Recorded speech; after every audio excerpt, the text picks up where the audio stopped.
On February 25, 2022, at the billet 6 stage in Pointe-à-Pierre, the men of LMC S. Faisal Kurban, Kazim Ali Jr. Rishi Nagasar, Yusuf Henry, and Christopher Boudram were entrusted with support work on a torpid pipeline. The pipeline had a place with Paria Fuel Organization, an administration-claimed oil organization in Trinidad and Tobago. The line being referred to was a 30-inch U-formed pipeline which runs along the seabed. It was intended to move oil from billet 6, where boats empty their oil, to compartment 5, the treatment facility.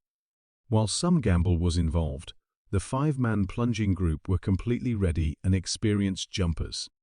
The group set an air tube inside a plunging chime, a one-of-a-kind natural surroundings formed like an 8-foot 3D square. The jumping structure gave a dry work area to the LMCS support group.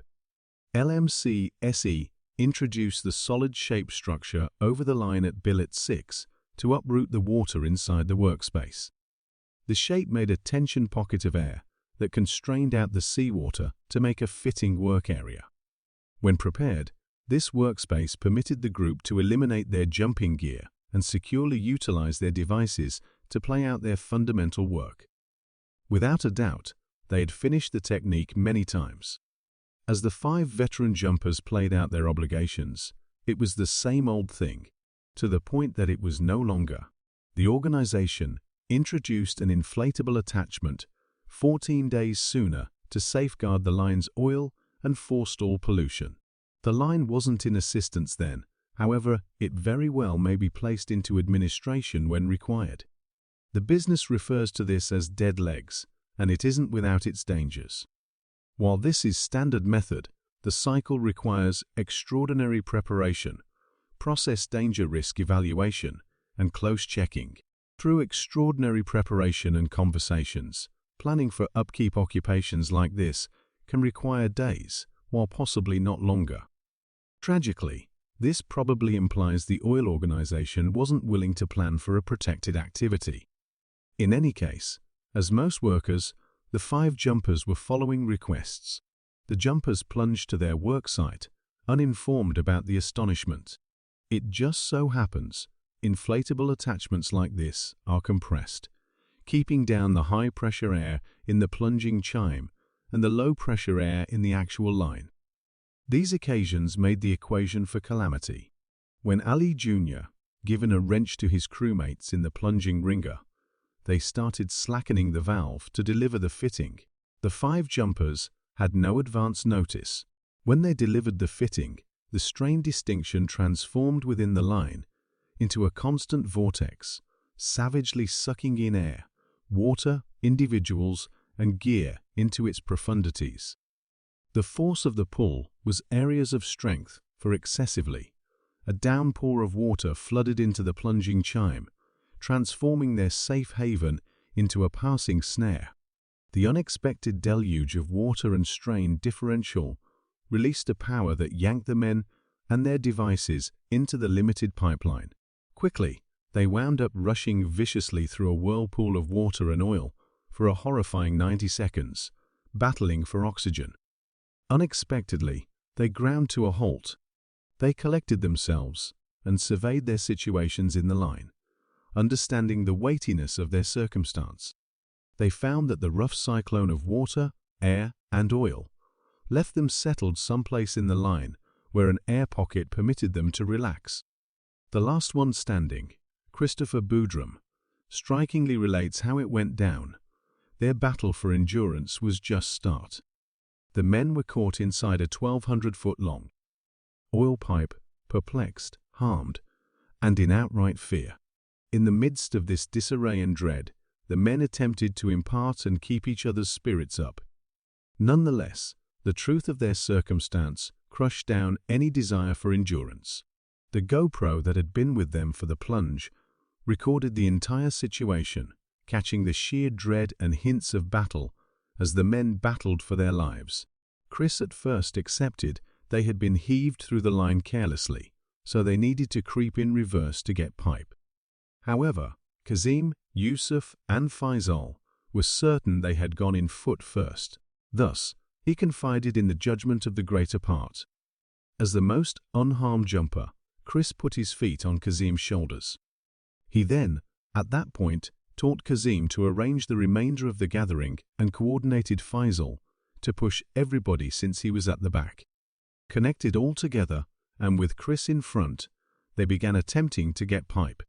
Just barely getting their direction through thick, tricky oil buildup in completely dark dimness was unendurable. Managing broken bones, copying eyes, a copying throat, an outrageous inconvenience overloaded them. Their advancement was unbearably sluggish, and the end was no place in sight. The men continued asking and moving actually surprisingly well. They at last ran over 2 oxygen tanks, with the controllers actually appended. Chris informed the men that breathing the air inside the line could make them ridiculous and queasy. He encouraged them to take little taste from the tank in stretches to keep clear oxygen in their framework. In spite of the fact that they found oxygen tanks, water levels rose as they advanced. Christopher saw that some gathering individuals attempted to inhale and experience different wounds. Others were hindered and incapable to move. He chose to check how much the water would rise, assuming that they proceeded. Chris came to a sickening revelation. As he pushed ahead, Chris came to a sickening revelation. The following portion of the line was altogether submerged, and with only 2 oxygen tanks for 5 people, it wasn't protected to continue any further. That's what Chris knew. Whether they endeavored to go through together, they would overreact and possibly kill each other all the while. Knowing this, Chris needed to settle on the hardest choice of his life. He needed to proceed alone to find support for everybody. Chris set himself up to tell the others. In the wake of making sense of the circumstance for them, they concurred it was their main opportunity and gave Chris one of the oxygen tanks. Chris guaranteed that he would find support and return for them. Kazim asked Chris to remain with them, despite the fact that he in the long run concurred he was unable to relinquish Chris's foot. Chris had to pull and yank his foot off Kazim and left. Still not completely certain on the off chance that he was heading down the correct path and how much air he had left in the tank, he swam through the lowered area with the tank before him, trusting he would find another air pocket soon. The whole line had overflowed segments, and some contained air pockets. Subsequent to battling to advance submerged, he understood his oxygen was running out in light of his air quality. With his plunging senses in overdrive, he inhaled the last air in his tank. As though destiny interceded, his tank slammed into one more metal item before him. It was another oxygen tank. He immediately attempted to track down the new tank's controller. Subsequent to scrambling in completely dark, he at long last tracked down it. However, the controller had no mouthpiece, so he pushed the entire thing in his mouth. It resembled drinking terminated engine oil from an old vehicle. His mouth was shrouded in slick muck. He figured out how to take an eased breath from the tank. He realized he was unable to stop and went on energetically, unsure how long he could get by. More regrettable still, how long did his siblings have, and would they say they were faring any better compared to when he left them? As he climbed through the line, he at long last entered another air pocket.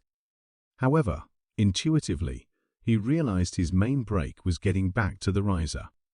Not set in stone yet, didn't have the foggiest idea the amount more he could persevere in this hazardous spot with no light, no internal compass, no space to move, and a diminishing air supply.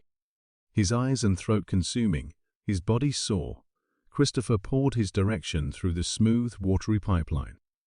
Sadly, this segment of the line was half brimming with water. He found another air tank and arrived at the last overwhelmed area before the riser. As of now, he heard Faisal calling out to out him. He had been following Chris.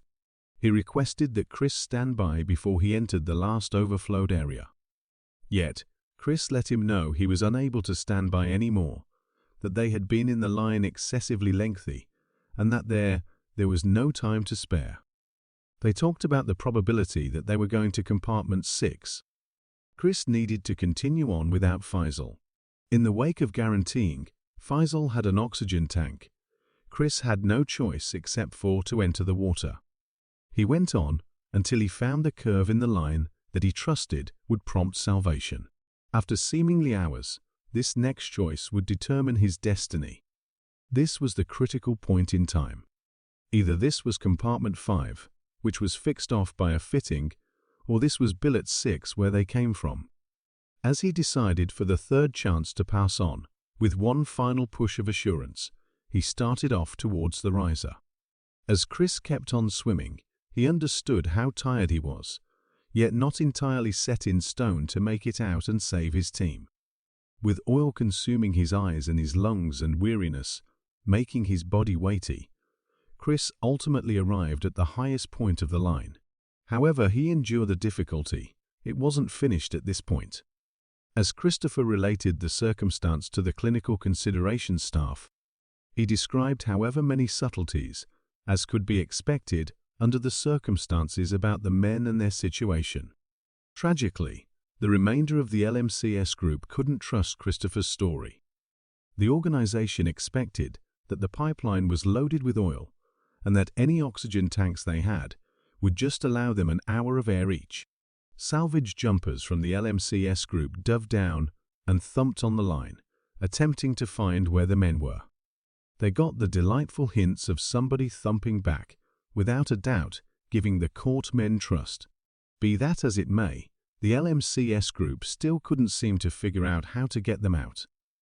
As the hours ticked by, the 4 harm jumpers endured their wounds, managing diminishing air, a shade of choking out oil vapor, rising seawater, and carbon dioxide. However, it appeared to be that Paria Exchanging Organization and LMCS would at first save the 4 men. A salvage won't ever come. The 4 men understood no salvage was coming, increasing their shock. The organization pulled the 4 leftover bodies days after the episode started. They performed post-mortem examinations, yet nobody could settle on when each man kicked the bucket. Authorities concluded they made due until Saturday. However, some hypothesized that one persevered until Monday. Authorities sent off a commission of inquiry in Trinidad and Tobago to research the conditions that prompted the Paria jumping misfortune. Christopher Boudram showed up before the commission to affirm about his experience, relating the terrible occasions.